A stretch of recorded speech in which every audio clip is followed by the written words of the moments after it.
Ladies and gentlemen, welcome back to the channel, and welcome to this week's episode of Dear Nero, the weekly Q&A series here on my channel where subscribers send in questions and I answer them. It's a pretty simple concept. If you guys want to submit your questions, you just need to follow me on Twitter. It is at NerosCinema. Every single week I ask for questions, I pick the best ones, then I make a video. And yeah, I enjoy doing it every single week. The gameplay for this episode is mostly going to be a mishmash of Black Ops Cold War gameplay, including some of the Halloween Nuketown, which, believe it or not, Halloween Nuketown, while it's a really cool theme and I like the decorations, it's also super lazy, because if you really stop and smell the roses and look at the map itself, it is the holiday, like the Christmas Nuketown map, but Halloweenified. In fact, there are still cookies and Christmas presents all throughout this entire map, except on the Christmas presents themselves. They changed up the wrapping paper to have, like, bats and skeletons and jack-o'-lanterns on them as compared to, like, holiday-themed, which is kind of lazy, but kind of, I don't know. At the same time, like, it's lazy that they did it that way, but they also designed this. So right here, in the one house here on Nuketown, there is a jump scare skeleton in a box, so they designed that entire thing, they animated it and everything, but at the same time, they were super lazy by just copy and pasting in the Christmas presents and the Christmas cookies onto the map. It just,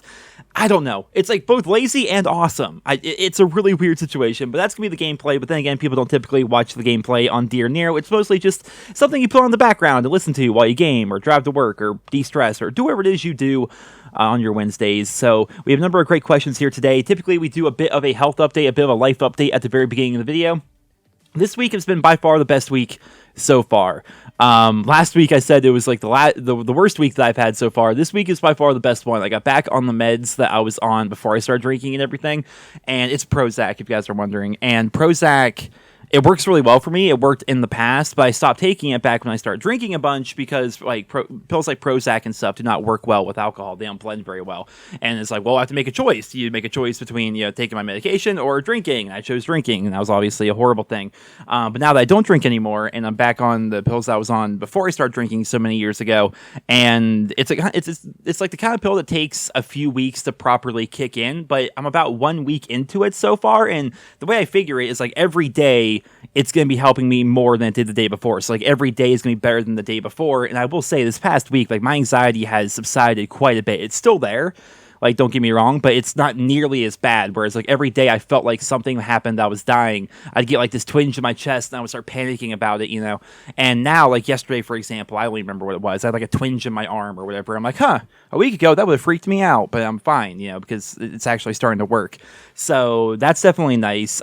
Still doing a 10,000 step a day thing every single day, which has been a lot of fun. I'm starting to actually get a bit of the health benefit from that. Like my legs are actually much more muscular than they were because I've been doing this for like a month. There's like a visible notice in like calf muscles and thigh muscles and stuff like that. My cardio is a bit better. My resting heart rate, since I gave up drinking and nicotine and I'm walking 10,000 steps every day, my resting heart rate went from like a 75 down to like a 62, like over the course of this past month, which is kind of crazy. I'm pretty, at first I'm like, wait, is that healthy to have your resting heart rate go down that much? But it turns out nicotine is known to increase your heart rate, right? So you get rid of the nicotine, you get rid of things like alcohol, you clean up your diet a little bit, and you exercise a little bit. It turns out you're a little bit healthier. So that's been good. And tomorrow, it sounds, I don't know, I feel like it just sounds weird to talk about. I don't know, but tomorrow is 1 month for me, and that's the longest I've gone without drinking or anything, I guess, in many, many, many years. So that feels really good as well. Obviously I'm going to continue doing what I'm doing. Everything's getting easier. I'm seeing the benefits of like exercise and trying to help clean up the diet, no nicotine, no alcohol and stuff like that. And it's almost addicting to be healthy in a way. It's like once I'm this far in, like I don't want to like ever like start drinking again or anything because I'm happy like, oh, tomorrow's 30 days. It's kind of fun. Like it's like a video game in a sense. Like you're watching that number go up and up and up. The same way with the 10,000 steps a day thing. I think I'm on day 20 or 21 of that. I'd have to look at the app. And that's kind of nice as well because, like, all right, day 22, day 23, I can't break my streak. I have to continue on every day, 10,000 steps, rain or shine, no matter what, gotta do it because I like it's like gaming almost, right? I like watching that number go up and up and up. I want to hit 30 days of 10,000 steps. I want to hit 6 months of 10,000 steps. I want to do a full year of 10,000 steps. I want to do that every single day. The sobriety thing as well is kind of the same thing, and I've often thought about this. Like, I know a lot of people that watch me play COD and stuff, but maybe you play other games. Maybe you've played Skyrim or Fallout or any of the great RPG games out there. And we put all this time and effort into our RPG characters and video games. Like, I want to make my character stronger, sneakier, better, craft this gear, do this, do that. How about we do it for ourselves in real life too? Like, we spend all this time working on our video game characters. We should also work on our real life characters as well. Whether that's working on social skills, working on exercise, working on learning a new skill, maybe watching less television and reading more books, or doing stuff like that. Like, trying to improve ourselves one way or another. We do that for our video game characters all the time, but why don't we do it enough for ourselves? So that's kind of been motivating. Like I said, it's been the best week so far since this whole journey began. And definitely enjoying getting back to the consistent uploads, enjoying streaming a bunch, doing zombie stuff as of late on my Twitch channel, which has been fun. So yeah, in general, really positive week, really positive week. And of course, I'll continue to update you guys every single week as we continue through this journey together. But for right now, with the introduction out of the way, that was kind of a long intro. We have a number of great questions, so let's go ahead and jump right into it with the first question coming in from Nocturnal, who writes, Dear Nero, how long do you think Warzone will last? And by the time it comes to the end of its lifespan, will multiplayer be too dead beyond revival to return to? Scary concept for the future of the franchise, ... So, yeah, Nocturnal brings up a pretty good point here. How long do you guys think Warzone is going to last? And if Warzone ends, will multiplayer just be too dead at that point? Will the COD franchise pretty much cease to exist? It is a scary concept, but I don't see that actually happening. How long will Warzone be around? I think it's going to be around for like another decade. I think Warzone is going to continue to be Warzone, unless they decide to do like a Warzone 2, which I can actually see them doing that. Like, I don't necessarily think they're going to do like the World of Warcraft approach, where they just take the same base game and continue to update it for years and years and years. I could definitely see them trying to cash in on a Warzone 2, which would have the benefit of an updated engine, updated graphics, updated everything, essentially, because trying to, like, retroactively go back and add, like, all these new crazy things, excuse me, my throat's all weird today, into an older game like that is going to be increasingly difficult as each year goes by. They are making it so all the developers work together to try to make the games more cohesive. So, for example, Call of Duty Vanguard is basically just Modern Warfare 2019, but in World War II, even though it came out 3 years later. But they can only do that so long before eventually it's going to start really holding back the franchise, both graphically and with the gameplay mechanics and the fluidity of the franchise and stuff. So I feel like eventually they are going to have to move on from Warzone. It might even be after Vanguard, for all we know. Maybe not, though, because I don't see them bringing out an entirely new map and then just dropping Warzone after 1 year. So we'll probably have regular Warzone for another year or two, and then maybe they would do like a Warzone 2 and maybe go with a whole new direction for Warzone and with the Call of Duty franchise. But I definitely think Warzone is here to stay. I think it makes way too much money. I think that Warzone is way too popular. It's by design almost. Activision seemingly doesn't care about 6v6, and instead they seem to care a ton about Warzone. But at the same time, you look at YouTube, you look at Twitch, I mean, no one cares about multiplayer anymore. Like, if you watch people's like live streams, when people think COD, they think Warzone these days, which is scary, don't get me wrong, but it goes back to what I've been saying since the past 6 or 8 months or whatever. With Battlefield and Halo coming out, neither of those games are trying to compete with Warzone. They are solely going to be campaign and multiplayer games. And multiplayer is, the key word here. They're going to be trying to get people to play those games simply for the multiplayer. And as a result, Activision is going to have to try to make it so Vanguard's actually pretty decent this year. And I think they understood that they had to do that because the first year in forever, right? This is the first year in ages that COD has competition in the form of Battlefield and Halo. And now suddenly we're getting 16 maps at launch. Whereas before, we were getting anywhere from 8 to 9. So Activision's definitely taking note. I'm definitely interested to see how this year is going to play out with Vanguard and Battlefield and Halo and all of that. But Warzone, I definitely think is going to last for a very long time. The next question is coming in from Soldier for Hire, who writes, Dear Nero, have you had a chance to see Halloween Kills? If so, what did you think? It's a very divisive movie among fans and theater goers. Personally, while it had lots of kills and Michael Myers was a beast, the story, dialogue, and acting was a mess. Thanks for your time. So, Soldier for Hire, we actually watched the movie last night. Me and my buddies in Discord, we all watched it together. And I promise I won't spoil it for those of you who have not seen it, because the movie just came out relatively recently. It was solidly okay. It was not... I didn't love it. I didn't hate it. It was a solidly okay movie, but that was by design. And this is not a spoiler, but this is something that I don't think a lot of people know. When they announced Halloween Kills, they also announced a sequel to Halloween Kills. So no matter what happens in Halloween Kills, it can be a nice middle movie, but at the end of the day, it's going to be a middle movie. Right, which means his story is not going to progress a ton. There's not going to be that big of a satisfying twist or satisfying turns or anything like that. It is solidly a middle movie. There's Halloween, the original Halloween from 1978, I want to say it was, and then Halloween 2018, and then this one, Halloween Kills, and then the next movie comes out next year. It's called Halloween Ends.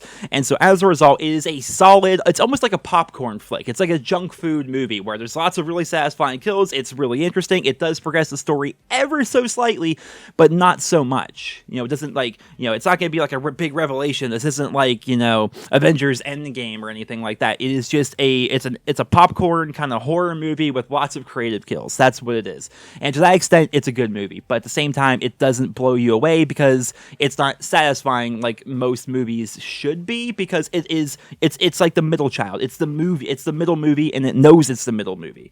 So it is what it is. When we were watching it with my friends last night, they were all very unsatisfied with it by the end. And I'm like, well, I don't know if you guys knew this. I don't want to spoil it for you or anything, but, you know, this is just a middle movie. They already announced the sequel to this coming out next year. And, you know, so the entire movie, I kind of expected that to happen. So, yeah, I mean, it's a solidly okay movie. I think, yeah, I think I like the 2018 movie better. And obviously the original 1978 version is a masterpiece. John Carpenter, just so good. Absolutely amazing. The next question is going to be coming in from Levi, who writes, Dear Nero, do you have any strong opinions on the Far Cry franchise? Yeah, I do. I don't like it. And I'm not being fair here. I played Far Cry 3. I, against my will, finished the full Let's Play of it, despite the fact that I wasn't enjoying it. And by the end, I was happy that it was over, because I just did not enjoy Far Cry 3 at all, and I've not played any of the other games. But I think I'm missing out, though, because lots of people love Far Cry, including my brother, who I'm sure if I told him, if he was watching this video and he heard me answer that question, he'd be like, you didn't even give the other ones a chance, you should play the other ones. And I probably should. But when there's like 6 games, I'm just like, that's a lot of work. The next question is going to be coming in from Andy, who writes, Dear Nero, hope no one's asked this question already, but considering it's Halloween, what are your favorite things to do or traditions you do to celebrate? I love watching new and older horror movies, especially ones I haven't seen. Keep up the great work, and happy spooky season. Well, happy spooky season to you as well, Andy. Tradition-wise, not too many in my family. We decorate the house for Halloween. We do jack-o'-lanterns. Growing up, we would take the seeds from doing the jack-o'-lanterns, and we would have roasted pumpkin seeds, which are actually pretty good. And then obviously on Halloween, you dress up and you go trick-or-treating. But that was pretty much it. As an adult now, Courtney and I, we do jack-o'-lanterns and stuff. We do trick-or-treating with the kids and stuff. And we tend to do like a couples kind of costume. We're not sure what we're doing this year. Last year was... I was Shaggy, because I kind of look like Shaggy a bit in real life. I'm, tall, skinny, brown hair, brown eyes. So I was Shaggy, she was Velma, and I thought it worked out pretty well. And honestly, if you already kind of look like Shaggy, it's pretty easy to make a Shaggy costume. You wear brown pants and a green shirt, and you're kind of done. This year, we might go a bit more high effort, like a Jason Voorhees camp counselor kind of a thing. I don't know what we're doing. We have so many ideas for costumes, but typically we do stuff like that. And lately this year, we've been watching a lot more horror movies and like spooky stuff. And what we've actually been doing, even though it's not that good, I mean, I probably mentioned it on a previous episode, but it's something I do like every day, so I talk about it a lot. We've been going back and rewatching the Are You Afraid of the Dark series. I was on Nickelodeon forever ago when we were kids, and that's been kind of interesting to watch. I mean, some of them are actually pretty good stories, but it's still Nickelodeon, so at the end of the day, it's not going to be over the top or anything like that, but it was still pretty spooky. I remember when I was a kid, every time that theme song hit with Are You Afraid of the Dark, you see that little boat, and then you see the playground swings at night, swinging in the wind. I'm like, oh, change the channel, that's too scary. And as an adult, it's kind of just fun to watch them, because they're kind of tame, but they're also kind of spooky stories. And there's that new Are You Afraid of the Dark series that's out as well. I think there's actually 2 seasons of it. We saw the first season. It was actually good. It was better than the old ones. So yeah, we watch spooky shows, spooky movies. We love watching The Hauntings, anything, all the haunting shows. You know, Hill House, Bly Manor, and even the newest one by Mike Flanagan, Midnight Mass, is really good. So basically, we watch like spooky shows, spooky movies, things like that, and then trick-or-treating, obviously, and dressing up for Halloween, and jack-o'-lanterns, and all sorts of stuff like that. The next question is going to be coming in from Ginger, who writes, Dear Nero, have you played Call of Duty Mobile at all, and what would your thoughts be on a Call of Duty Mobile-esque game releasing on console and PC? I have played COD Mobile. I did not like it, not because of the content. The content's awesome. It's like a best of COD that has like maps from all these different games and guns from all these different games and everything. Reason why I didn't like it is when you first start playing, you play against bots, and it's annoying. I played 2 games of COD Mobile. Guess how many nukes I have? 2. Guess how many times I've died? 0. It's not. Playing against bots isn't fun. I guess eventually if you keep on playing, you'll eventually stop playing against bots. But then again, I don't want to play COD on my phone. Even then when I played on PC, because you can emulate it to play it on PC, even then it feels clunky. It's obviously designed for a phone. It just isn't my cup of tea. But I will say, I would love a COD Mobile-esque game to release on console and PC. That's like the ultimate goal for me with the Call of Duty franchise. If we could have a game that has like the time to kill of Black Ops Cold War and like the movement and the feel of Black Ops Cold War, but make it a best of COD that has like all the best maps, all the best guns, all the best operators, all the best kill streaks, all the best camos, all the best everything, all together in one game that is continuously updated for like 5 straight years. That would be the dream. Honestly, that would be the dream. I would absolutely love a game like that. The next question is going to be coming in from Rodri, who writes, Dear Nero, what's your favorite cereal? Pretty simple question, but pretty tough answer, honestly, because there's so many great cereals out there. So I would say overall, my favorite of all time is probably French Toast Crunch. I think that's actually back now. They got rid of it for a long time. Not Cinnamon Toast Crunch, but French Toast Crunch. That thing was goated.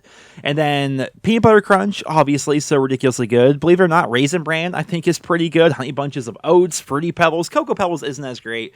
And then basically all the Halloween cereals. We're talking like Boo Berry, Frankenberry. Frankenberry is by far the better one of the 3. I think Count Chocula. It's kind of boring. I don't know. I'm not much of a chocolate cereal kind of guy.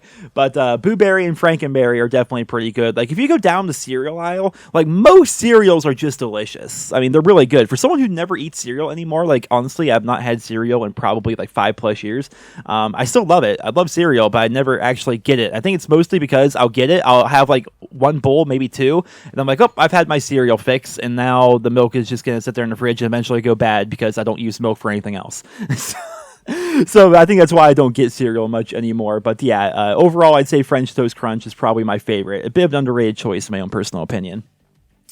The next question is going to be coming in from Marcus, who writes, Dear Nero, what are your thoughts on the Gunsmith? For me, I hate how many different scopes and attachments you need to unlock in order to rank up the gun all the way. For most guns, it's either 50 or 60 weapon levels to max, and in Vanguard, there are going to be 70. So, yeah, Gunsmith is the illusion of choice.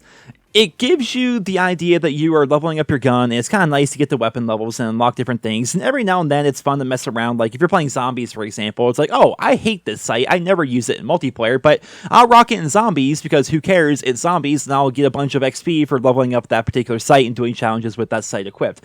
In general, like I said, though, it's the illusion of choice. I mean, you look at your foregrips, there's 2 of them that, there's 1, maybe 2, that are actually really good. The rest are just things that kind of, like, hold you over until you can get the good grip unlocked. Typically, if there's, on your magazine, there's 1 magazine that's good, and that's all you're going to use. On your muzzle, you're typically just going to either use, like, a suppressor or maybe your barrel, I forget.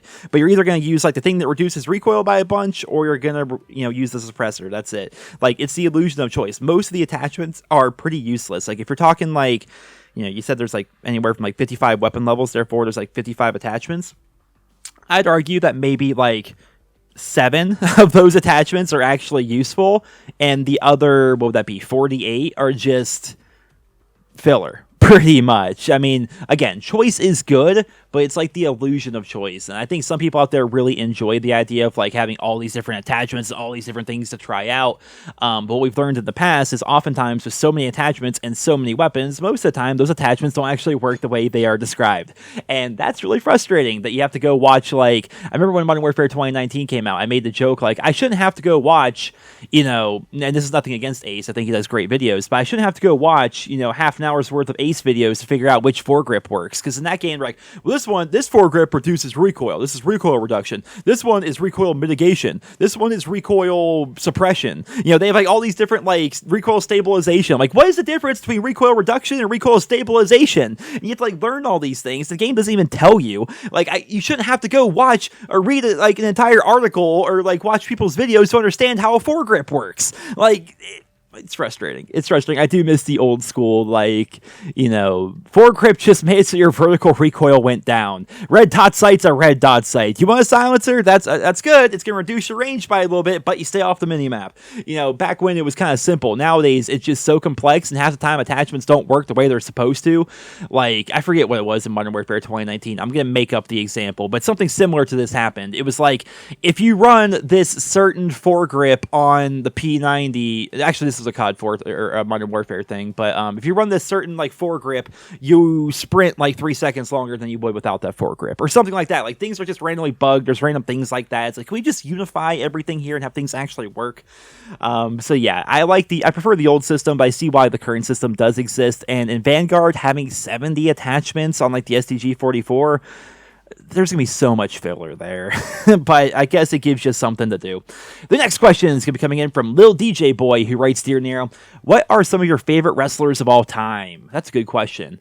So the name Nero actually comes from Jeff Hardy. Jeff Hardy's full name is Jeffrey Nero Hardy, and when I learned that, I thought that was a really cool name, so it came time to make Xbox Live and or get Xbox Live and make my name.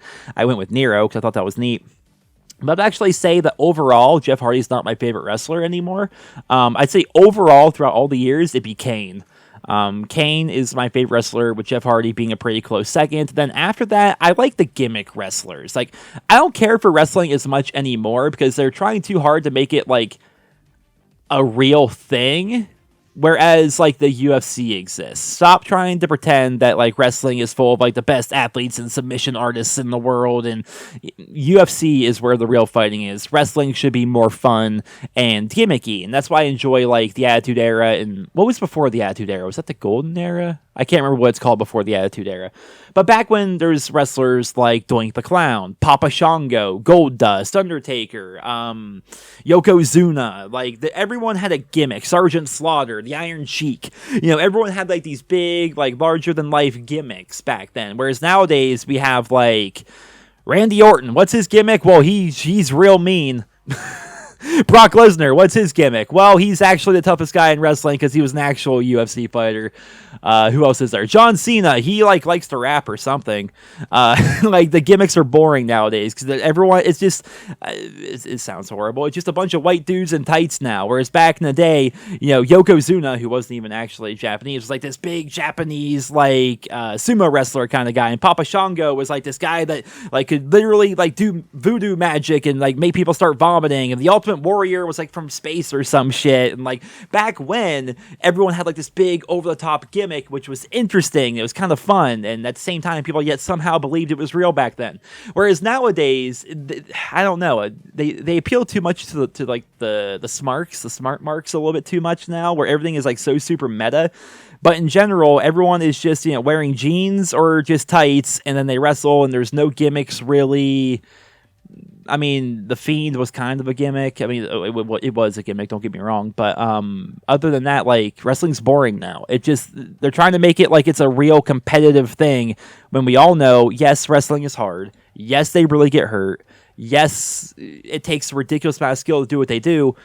But it's not the UFC. Stop acting like it is. Go back to the gimmicks. It was more fun that way. That's why to this day, things like Kane and The Undertaker are still a big draw. That's why, I don't know. That's why wrestling's like boring to me nowadays. I just can't really get into it as much.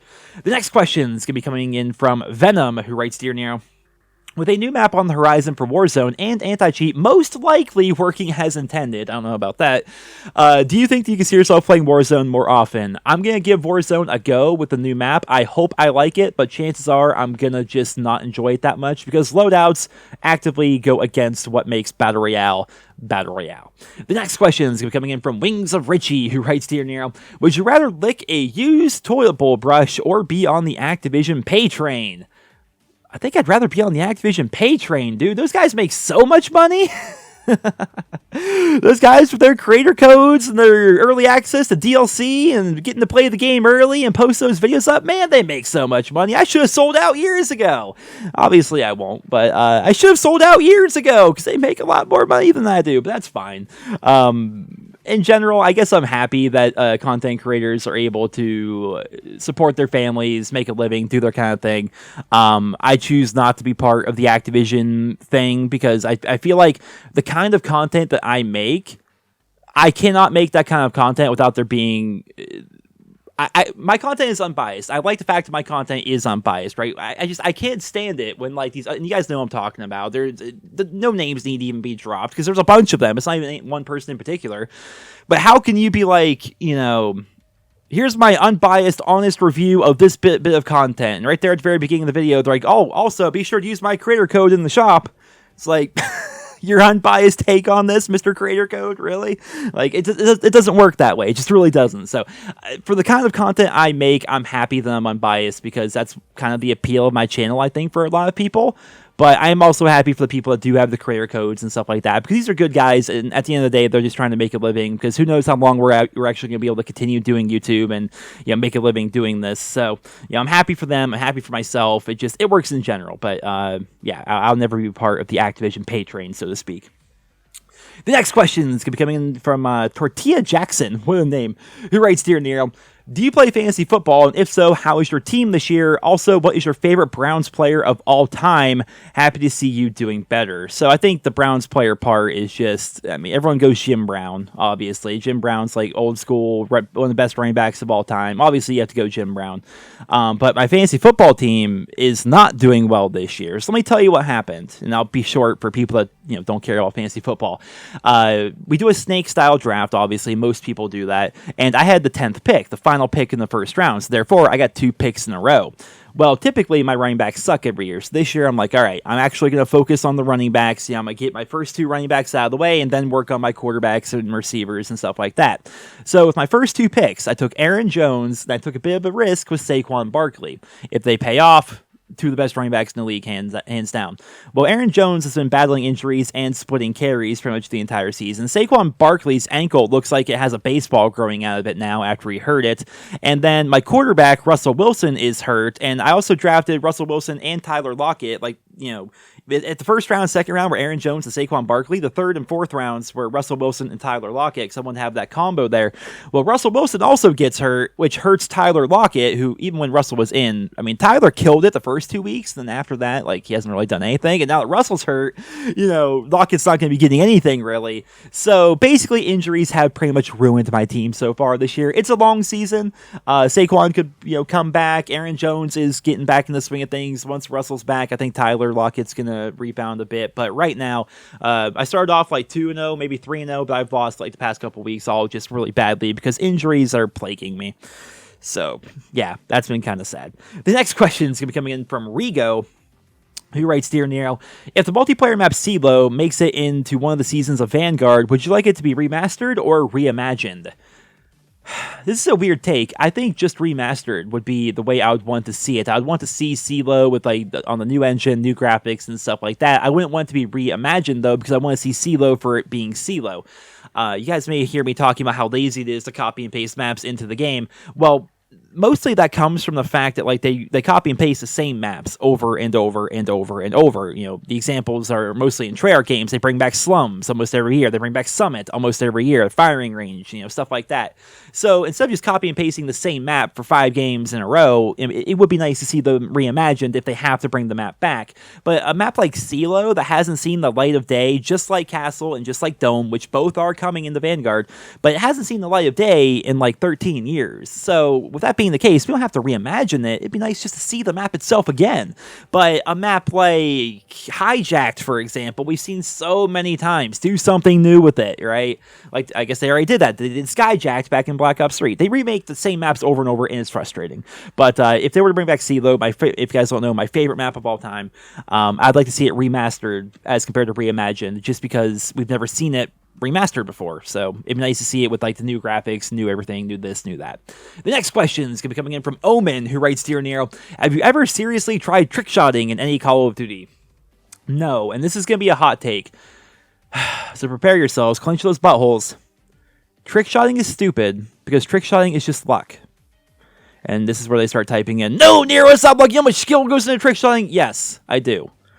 Trick shotting itself can be difficult. If you're talking about going back to Modern Warfare 2, you're jumping off the roof on Favela, and you're doing your 720 and your YYs, and you're pulling out your spaz and making the spaz do a barrel roll, and you're doing all this crazy stuff, that all does take skill. The muscle memory is kind of insane. Like, things your fingers have to do half the shit these trick shotters do is kind of nuts. It takes lots of practice. I'm not trying to discredit that. But trick shotting itself is complete luck, because at the end of all your flippy flips and your YYs and your barrel rolls, you're no-scoping at someone who's quite a distance away, and no-scoping is literally luck. It doesn't matter how good you are at doing your finger flips and your barrel rolls. At the end of the day, you're still no-scoping, and if you hit a no-scope, I'm never going to be impressed by that, because it's still just luck at the end of the day. I know, hot take, but it's literally just luck. It's a no-scope. I know, I feel bad for being so blunt about that, but that's why I've never got into trick shotting. I think that's why trick shotting isn't nearly as big now as it was back in the day. I think eventually people realized, I've been sitting here in this private match, just trying to hit these jumps off of Ella, and I just can't hit shots. Honestly, I'm kind of bored and my fingers hurt. Or they'd go in the public match, they set up on each other. It's kind of funny how, no, it's not set up. Can't you see the XP bar? It's definitely it's in a public match. It's real. And then it's always in the exact same spots on the same maps. Quarry, Favela, High Rise, always in the same spots against people that aren't moving. It's weird how that works out. The next and final question for this week's episode of Dear Nero comes in from the lovely Miss Courtney, who writes, controversial topic, is a taco a sandwich or a salad? I'm going to argue neither. A taco's not a sandwich. It's not a salad. It's a taco. It's its own thing. People out there will say things like a hot dog. Is a hot dog a sandwich? And they're like, well, why not? It's meat. It's in between buns. A hot dog can be a sandwich. And I argue, no. A hot dog is a hot dog. It's its own thing. The same way, like a burger is not a sandwich. A burger is a burger. We have different categories for different kinds of foods. A taco is a taco. A burger is a burger. And a hot dog is a hot dog. And a sandwich is a sandwich. That's how it works. Now, if you want to muddy the waters a little bit, the like a sub versus a sandwich is a bit more difficult, but I would argue a sandwich typically involves normal basic bitch bread, right? Whereas a sub is on like a sub roll, like whether it's 6 inches or whether it's a foot long or whatever. A sub's bread looks a lot different than sandwich bread. You know what I mean? Like we're talking like white bread, wheat bread, whatever. That's just normal bread, and if you put meat and whatever in between there, that's a sandwich. But if you get the sub rolls, then we're talking about a sub. Like, there's kinds of buns you can get there at the store. Why am I going on so long about this? But there's different kinds of breads at the store that you would get for, like, meatball subs, for example. These aren't sandwich, bun rolls or whatever. These are sub rolls. They're not, buns for sandwiches. They're just there for subs, essentially. So there's different categories. Subs are subs. Sandwiches are sandwiches. Tacos are tacos. Burgers are burgers. And, yeah. I think I don't know. I remember answering a question like this like 8+ years ago, and I'm like, no, a hot dog is not a sandwich, or something like that. And I went on for like ever describing like why a hot dog is not a sandwich. But for me, my own personal opinion, I think it comes down to every different kinds of food has like a different category, essentially. A taco is its own set category, the same way a burrito is its own set category away from the taco. And neither of them, mind you, are a sandwich or a salad. But ladies and gentlemen, I hope you all enjoyed this week's episode of Dear Nero. I have a lot of fun doing these every single week. Hopefully you guys enjoy listening to them. Stay tuned for more videos coming out this week. Lots of stuff to talk about as we get closer and closer to Call of Duty Vanguard, so definitely some good news there. I hope you guys all enjoyed. Thank you all so much for listening, and I hope you guys all have a wonderful day.